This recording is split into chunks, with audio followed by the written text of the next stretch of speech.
Hello students, data structure के आज के लेक्चर में मैं अमित तिवारी आपसे डिस्कस करूंगा किसी एक एरे में वैल्यू को स्टोर करना और उस वैल्यू को प्रिंट करना।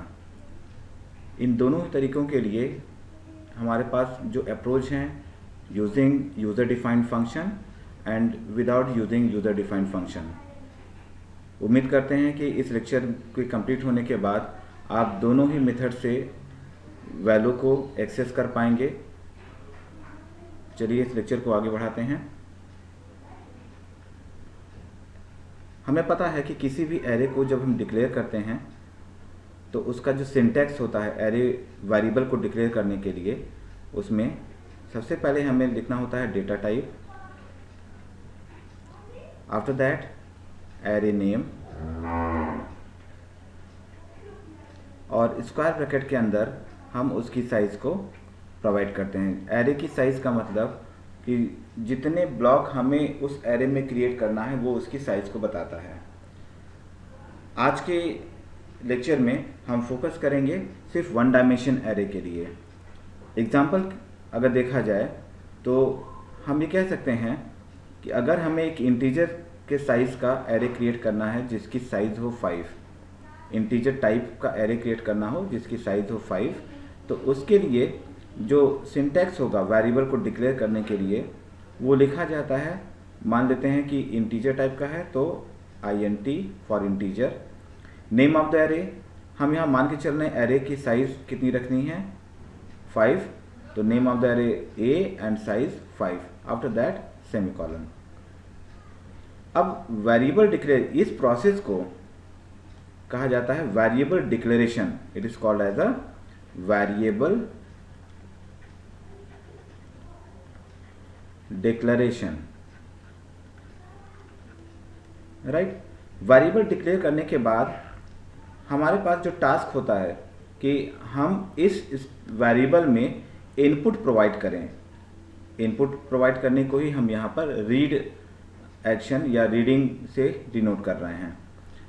तो रीड करने के लिए अगर हम एरे में एलिमेंट्स को रीड करना चाहते हैं या इनपुट करना चाहते हैं तो हमारे पास दो तरह के मेथड अवेलेबल हैं जिसके थ्रू हम किसी भी एरे में इनपुट कर सकते हैं। First one is called as a compile time input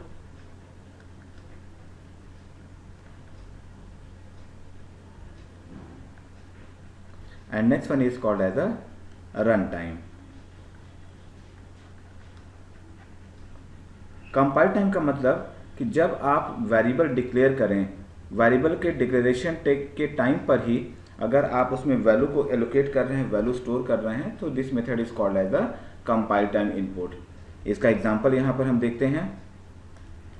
for example array declare किया हमने इंटीजर a जिसकी साइज है 5, तो यहीं पर आपको कर्ली ब्रेसेस के साथ में जितनी वैल्यूज देनी है, याद रखिएगा जो नंबर ऑफ वैल्यूज आप प्रोवाइड करेंगे ये इस एरे में स्टोर हो जाएगा।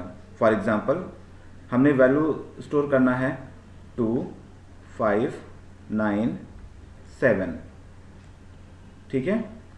तो होगा क्या, जब आप इंटीजर a5 ये डिक्लेयर करेंगे तो आपके कंप्यूटर की मेमोरी में एक ब्लॉक क्रिएट होगा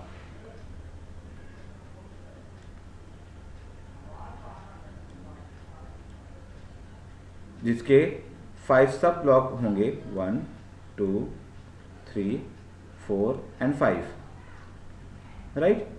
इस ब्लॉक का नाम होगा a, जिसे हम एरे का नाम कह रहे हैं, और इन सब को एक स्पेशल नंबर के थ्रू हम एक्सेस कर पाते हैं जिसका नाम होता है इंडेक्स नंबर।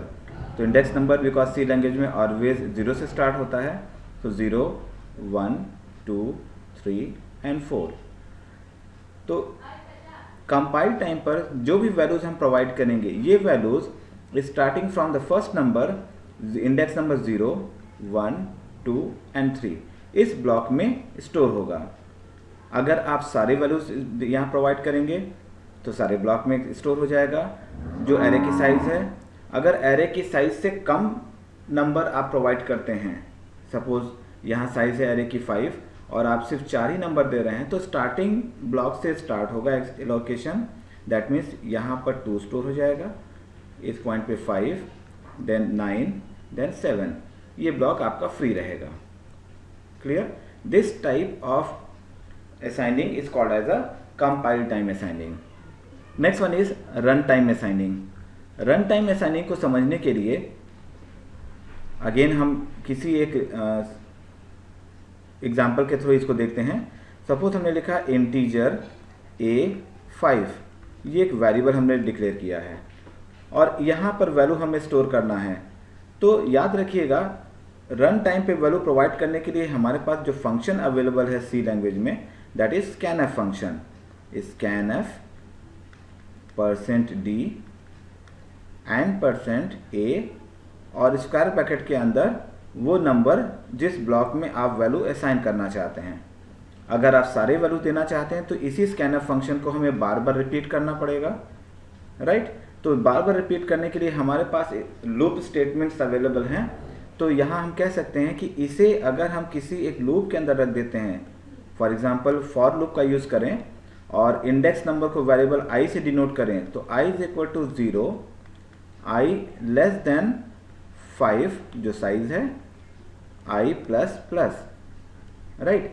इससे अगर इसे हम क्लोज कर दें तो बिकॉज हमें ये पता है प्रोग्राम के थ्रू कि फॉर लूप का टोटल नंबर ऑफ आइट्रेशन कितने होंगे, 5। तो 5 बार ये scanf फंक्शन रन करेगा और हर बार बिकॉज i इंक्रीज कर रहे हैं और अगर हम इंडेक्सिंग में यहाँ पर i प्रोवाइड कर देते हैं इस पॉइंट पर, तो हर बार i की वैल्यू जैसे जैसे चेंज होगी हर एक अलग ब्लॉक में डेटा स्टोर होता रहेगा। इसको अगर हम एग्जांपल से समझना चाहें इसी प्रोग्राम को, तो क्या होगा यहाँ पर, जब आप इंटीजर A5 डिक्लेयर करेंगे तो आपके कंप्यूटर मेमोरी में जैसे हम लिखते हैं इंटीजर A5, आपके कंप्यूटर की मेमोरी में ये 5 ब्लॉक्स 1 2 3 4 एंड 5, ये 5 ब्लॉक क्रिएट होंगे with index number 0 1 2 3 and 4, right? अब क्या होगा, जब फॉर लूप इनिशियलाइज होगा तो i इज इक्वल टू 0 होगा। कंडीशन टेस्ट हुई i लेस देन 5, तो कंडीशन का आंसर क्या है, यस। i की वैल्यू बिकॉज यहाँ पे 0 है तो 0 लेस देन 5, तो ये इस ब्लॉक को एक्सेस करेगा जो कोड दिया गया है। एंड scanf के थ्रू ai, बिकॉज i की वैल्यू अभी कितनी है, 0, तो A0 में जो भी नंबर आप स्टोर करना चाहेंगे, जो इनपुट देंगे रन टाइम पर, वो वैल्यू स्टोर हो जाएगी। सपोज हमने प्रोवाइड किया यहाँ पर 10, तो 10 स्टोर हो जाएगा। अगेन जैसे ये स्टेटमेंट कंप्लीट होगा, ये लूप इंक्रीज करेगा i की वैल्यू अब हो जाएगी 1, तो 1 less than 5, yes, condition true. फिर से अंदर आएगा ai, दैट मीन्स A1 में वैल्यू स्टोर होगी। सपोज इस बार हम 20 स्टोर करना चाहते हैं। इसी तरीके से बाकी सारे ब्लॉक में वैल्यू स्टोर हो जाएगी। जब i की वैल्यू थी 5 हो जाएगी तो i लेस देन 5, ये कंडीशन फॉल्स, तो ये फॉर लूप का एग्जीक्यूशन ब्लॉक हो जाएगा, या कह सकते हैं फॉर लूप हमारा टर्मिनेट हो जाएगा, राइट? इस मेथड के थ्रू हम एरे में वैल्यू स्टोर कर सकते हैं, ठीक है? तो चलिए इसको पहले हम प्रोग्राम के थ्रू देख लेते हैं, उसके बाद इसमें आगे डिस्कशन करते हैं कि कैसे हम इन वैल्यूज़ को यूजर डिफाइंड फंक्शन के थ्रू भी एक्सेस कर सकें, राइट? तो अब इस प्रोग्राम को एक बार समझ लेते हैं। तो सबसे पहले हमने लिखा इंटीजर मेन।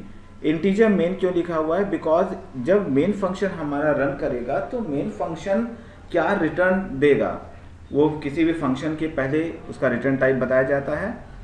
बिकॉज हम जीसीसी कंपाइलर यूज़ करने जा रहे हैं और इसका रिटर्न टाइप इंटीजर चाहते हैं, इसलिए इंट मेन लिखा हुआ है। As a variable declaration integer A5, that means एक एरे हम डिक्लेयर करना चाहते हैं जिसका नाम है A और उसकी साइज कितनी है, 5।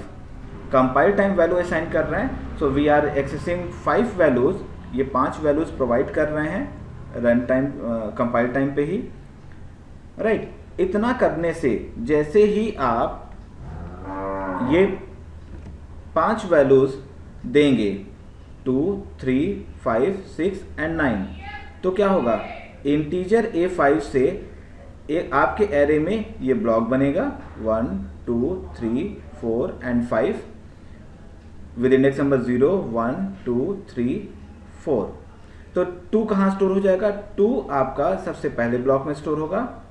इसी तरीके से 3 स्टोर होगा पहले ब्लॉक में, इंडेक्स नंबर 1 5 6 एंड 9, राइट।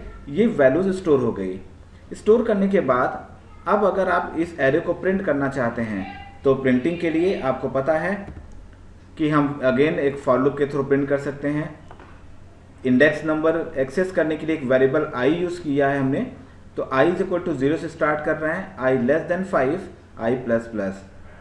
तो यहाँ से प्रिंट मैसेज के थ्रू हमने ai को प्रिंट कर दिया, राइट।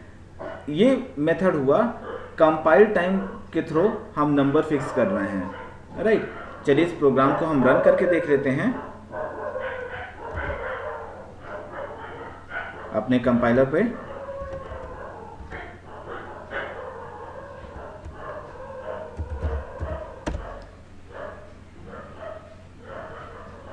प्रोग्राम है हमारा, प्रोग्राम का नाम चेक कर लेते हैं, arrayread.c। तो gcc arrayread.c, ऑब्जेक्ट फाइल के लिए -o arrayread, राइट। और चेक किया, प्रोग्राम में कोई एरर नहीं है, प्रोग्राम हमारा सक्सेसफुल रन कर गया है। अब इसको अगर हमें रन करना हो, प्रोग्राम को आउटपुट देखना हो, तो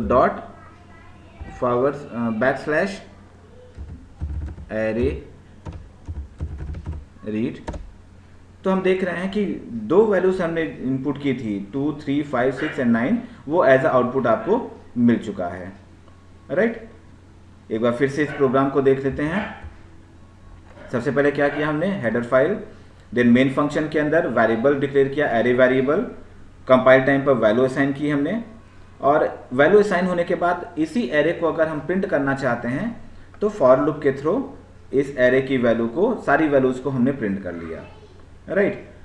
अब हम ये चाहते हैं कि वैल्यूज फिक्स ना हो, हम इनपुट जो करें वो रन टाइम पर इनपुट हो। तो रन टाइम पे इनपुट करने के लिए चलिए हम इसी प्रोग्राम को मॉडिफाई करते हैं, और मॉडिफाई करने के लिए केवल वेरिएबल को डिक्लेयर करते हैं, यहाँ पर इनपुट नहीं देते हैं। इनपुट देने के लिए हम इसको चलिए आपकी सुविधा के लिए रिमूव कर दे रहे हैं, जिससे किसी तरह का कोई कंफ्यूजन ना हो।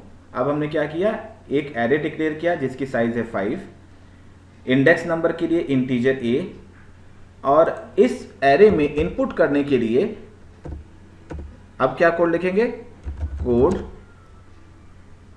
टू इंसर्ट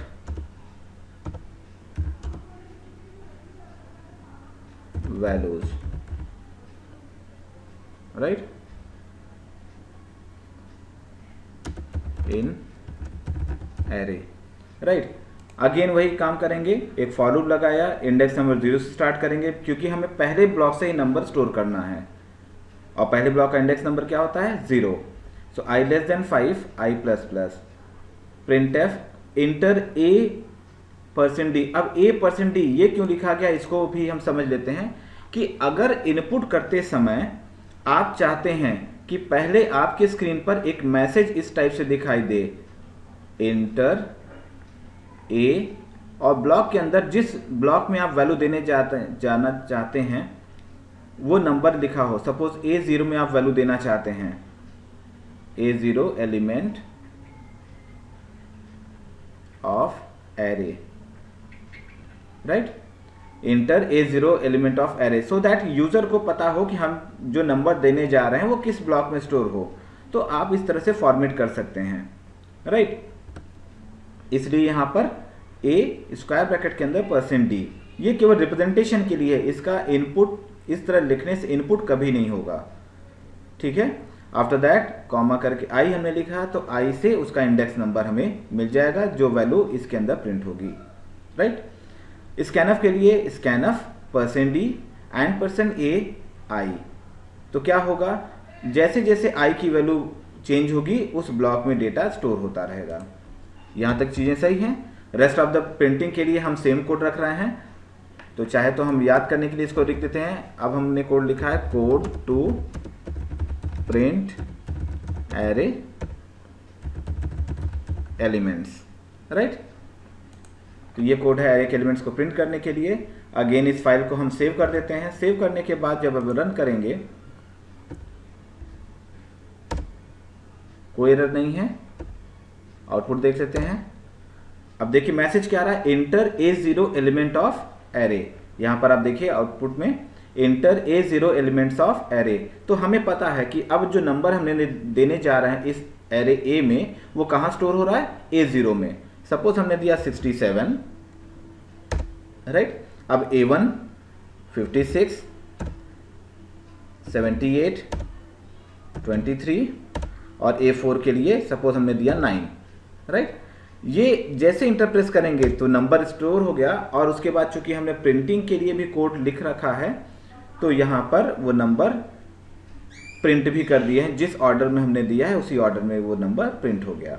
आप चाहते हैं कि अलग अलग लाइन में आउटपुट आए तो हर एक आउटपुट के पहले आप न्यू लाइन कैरेक्टर का यूज़ कर सकते हैं, राइट। यहाँ तक मुझे लगता है कोई इशू अब नहीं आएगा आपको। Now the concept is how we can use or assign values to array using some user defined functions. So आज के लिए अभी के लेक्चर में केवल आप इसकी प्रैक्टिस करिए।